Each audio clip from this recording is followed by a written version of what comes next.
Halo, kami dari kelompok 2 Operation Management dan kami akan membuat vlog ke pusat digital printing di mana di tempat itu memproduksi beberapa jenis buku, terus Al-Quran, pokoknya produk-produk print. Nah, perkenalkan dulu dari tim kami. Yang pertama ada saya, Anjis Apriana.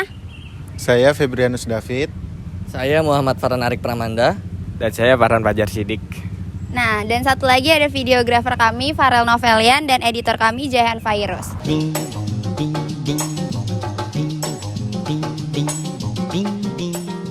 Oke, jadi kita udah sama karyawan dari Pusat Digital Printing dan kita mau nanya-nanya sedikit nih tentang tokonya. Kira-kira Mas, tokonya ini udah berdiri dari kapan ya?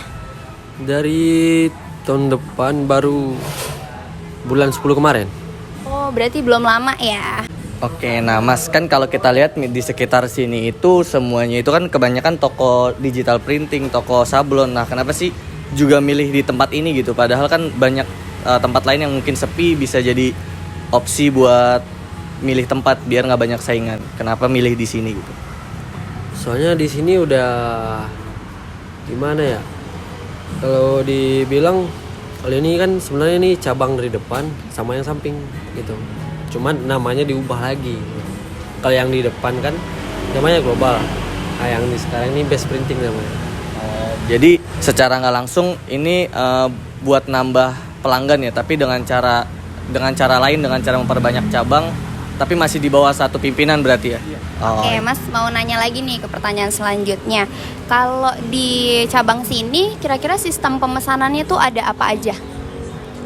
Bisa online, Gojek, GoSend bisa. Oh, berarti kita bisa secara online dan datang langsung ya kalau offline. Nah, kira-kira kalau misalnya kita pesen ya Mas, apakah semuanya itu bisa jadi di hari yang sama atau ada beberapa yang mungkin butuh waktu lebih lama? Paling itu tergantung pesanan sama waktu pembikinan. Oke. Oke, nah Mas, kan kalau di sini kan kelihatan ya tulisannya juga digital printing, terus produk-produknya yang dihasilkan juga spanduk, bendera, stiker, stand banner, poster dan lain-lain yang mungkin udah tertera di sini. Tapi ada nggak sih misalnya kayak customer yang minta printnya aneh-aneh tapi bisa gitu di sini? Ada nggak yang pernah print aneh gitu? Beda dari yang ada tertera di sini mungkin? Selama di sini belum masih Mas. Belum pernah ya? Iya, sesuai yang diajuin aja gitu. Oh iya, oke. Nah, terus untuk operasionalnya gimana sih? Apa jalannya produksi di sini? Susunan krunya tuh atau pegawainya tuh ada kerjanya sendiri masing-masing nggak? Ada yang mungkin cuma nerima WA, apa ada yang cuma bertugas ngeprint, ada yang ngerapihin, gimana tuh Mas? Kalau di sini ya kalau bisa semuanya bisa gitu. Misalnya kalau pengen jadi operator bisa juga, jadi operator mesin di belakang bisa juga. Berarti nggak ada job desk atau pekerjaan yang tetap buat satu pegawai lah ya? Oke, Mas, ke pertanyaan selanjutnya. Di pusat digital printing ini menyediakan jasa layanan atau produksi apa aja sih? Banyak kayak bikin spanduk, banner, printing, kopi, ya kayak bikin lanyar. Ya pokoknya berbasis print lah gitu. Oh, oke. Berarti di sini kalau nggak salah di sini juga Al-Quran bisa atau gimana? Oh, bisa. Yasin gitu-gitu bisa ya Mas berarti. Oh, oke. Terus sama terakhir nih Mas, kalau dari customer mereka bisa request desain atau desainnya dari mereka kalau misalnya mau cetak logo atau poster gitu? Bisa Kak. Soalnya di sini tergantung customer. Kalau misalnya udah desainnya udah ada, tapi mau dirubahin sedikit bisa. Oh, oke, berarti di sini ada desain grafisnya sendiri ya? Ada lagi punya? Ini itu aja dari pertanyaan-pertanyaan dari kita. Mungkin bisa kali ya Mas kita lihat-lihat ke dalam ada apa aja sih di dalam sama apa aja sih kegiatan yang dilakuin di dalam.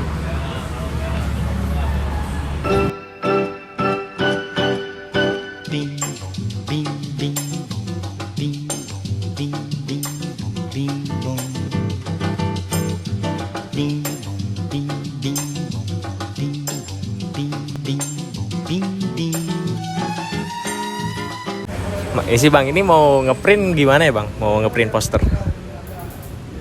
Bisa dikirim lewat WA. Ah. Itu. Oh, WA-nya bisa di itu ya, yang itu. WA-nya yang gitu. Iya. Oke. Berarti kalau misalkan udah ngirim WA, berarti itu langsung diproses atau gimana Bang? Di setting dulu. Setting dulu. Baru ke proses mesin. Untuk ukurannya sih ada berapa aja Bang? Enggak tahu juga, tapi yang paling biasanya orang bikin yang A3 doang. A3 doang ya?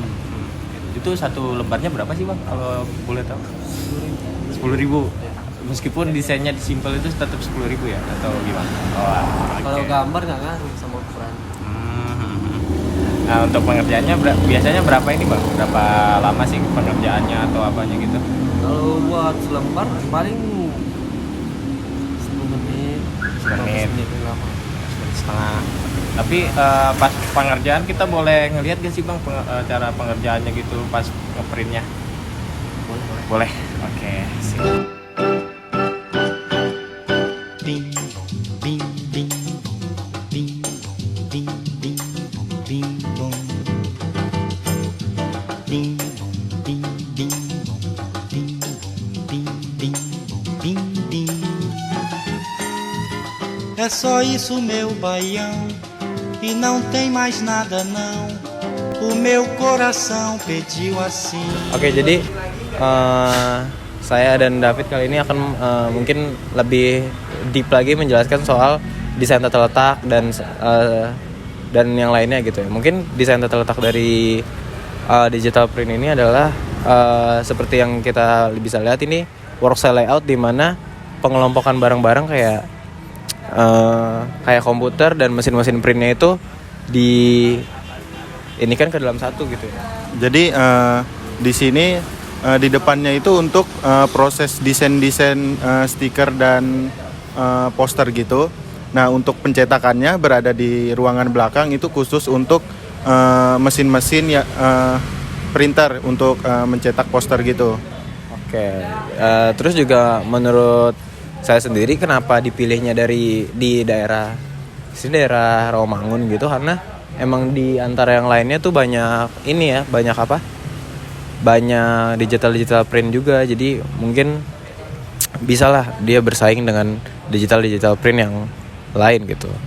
Oke, untuk selanjutnya pembahasan tentang desain, bagaimana desainannya dibikin gitu. Jadi desain ini dibikin, cara desainnya adalah dari produksi kita sendiri. Jadi dari requestan kita sendiri maksudnya. Jadi kita mendesain untuk misalkan poster kita sendiri, baru nanti kita akan request ke pegawainya yang ada di sini kayak gitu. Nah, terus penempatan tempat toko printer ini cukup bagus gitu. Karena di sekitarnya ada SMK, ada rumah sakit, ada kampus juga, yang dimana instansi ini membutuhkan jasa-jasa printer seperti ini untuk mengkampanyekan mungkin ada kegiatan atau apa begitu. Oke, mungkin next pembahasan soal apa mungkin? Proses quality control. Oke, proses quality controlnya juga di sini seperti yang udah bisa dilihat tadi, quality controlnya kontrol oleh pegawainya sendiri ya gitu. Jadi nanti setelah printannya selesai, itu posternya selesai, nanti dicek dulu apakah bagus atau enggak, seperti itu. Oke, mungkin itu aja. Satu lagi ada penjadwalan produksinya. Jadi untuk penjadwalan produksi itu dari pelanggan datang ke tempat, lalu kalau udah ada desain atau mau didesain ulang gitu, atau minta revisian, lalu pengerjaannya nggak nyampe sehari, jadi dia cepat gitu. Nah ini jadi untuk dadakan, kalau teman-teman datang buat memakai jasa printer ini dadakan, itu sangat disarankan, nggak apa-apa. Oke, jadi mungkin itu aja ya. Makasih. Bing bong, bing bing bong, bing bong, bing bing bong, bing bong. Bing bong, bing bing bong, bing bong, bing É só isso, meu baião, e não tem mais nada não. O meu coração pediu assim, só bim bum bim bim bim bim bim bim bum bim bim bim bim bim bim bim bim. É só isso, meu baião, que não tem mais nada não. O meu coração pediu assim, só bim bum bim bim bim bim. Kalau kita lihat di sekitar sini itu semuanya itu kan kebanyakan toko digital printing, toko sablon. Nah, kenapa sih juga milih di tempat ini gitu? Padahal kan banyak tempat lain yang mungkin sepi, bisa jadi opsi buat milih tempat biar nggak banyak saingan.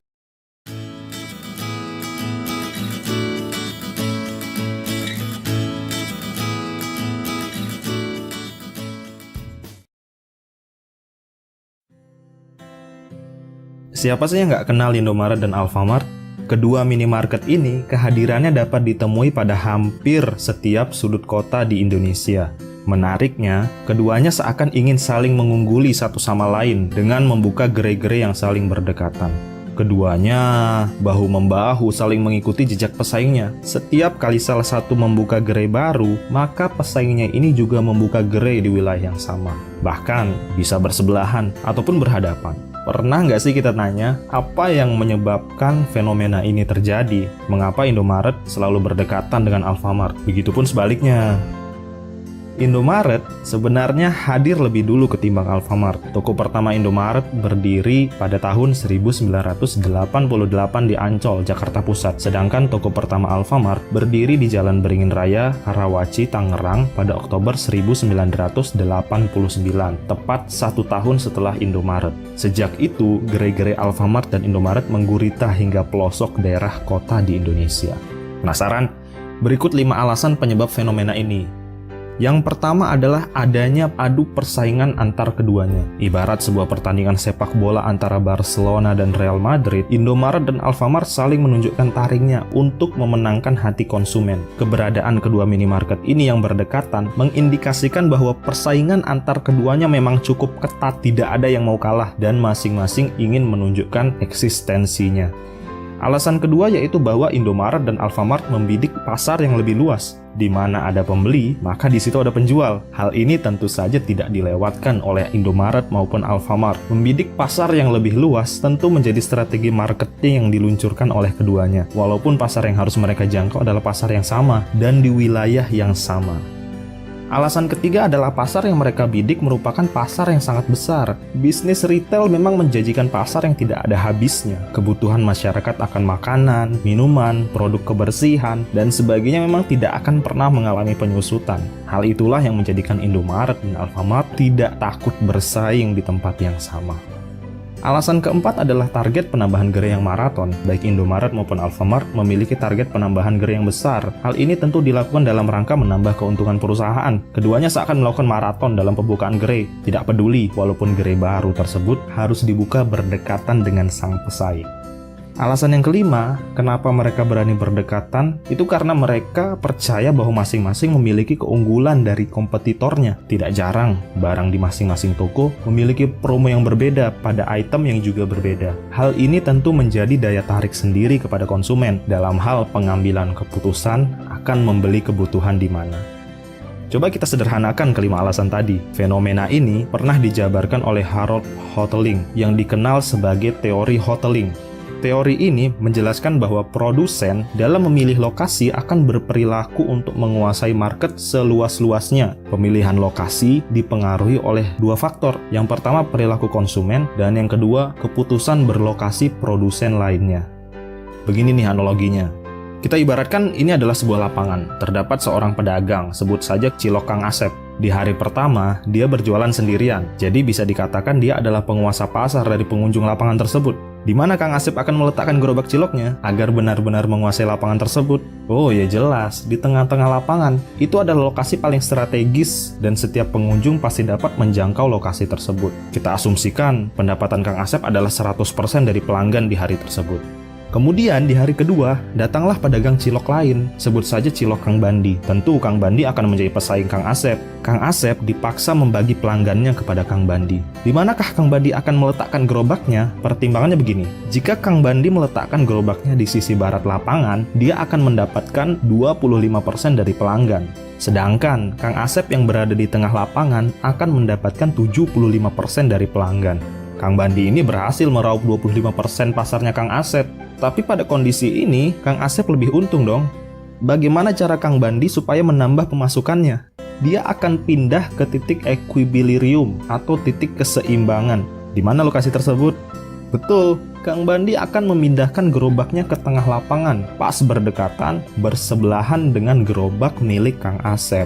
Dia memiliki keyakinan bahwa cilok yang dijualnya itu lebih enak. Dengan kondisi ini, maka seluruh calon pembeli di lapangan tersebut dipaksa memilih di mana dia akan membeli cilok.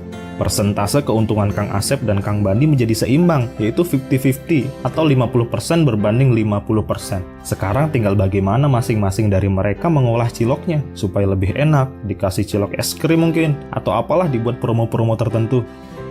Cerita persaingan Kang Asep dan Kang Bandi dalam menjual cilok inilah yang bisa jadi menggambarkan persaingan antara Indomaret dan Alfamart yang lokasinya selalu berdekatan. Mereka tidak mau kalah satu sama lain. Mereka membidik pasar yang sama, menjual barang-barang yang sama, karena mereka memiliki keyakinan bahwa mereka punya sesuatu yang lebih baik dibanding kompetitornya.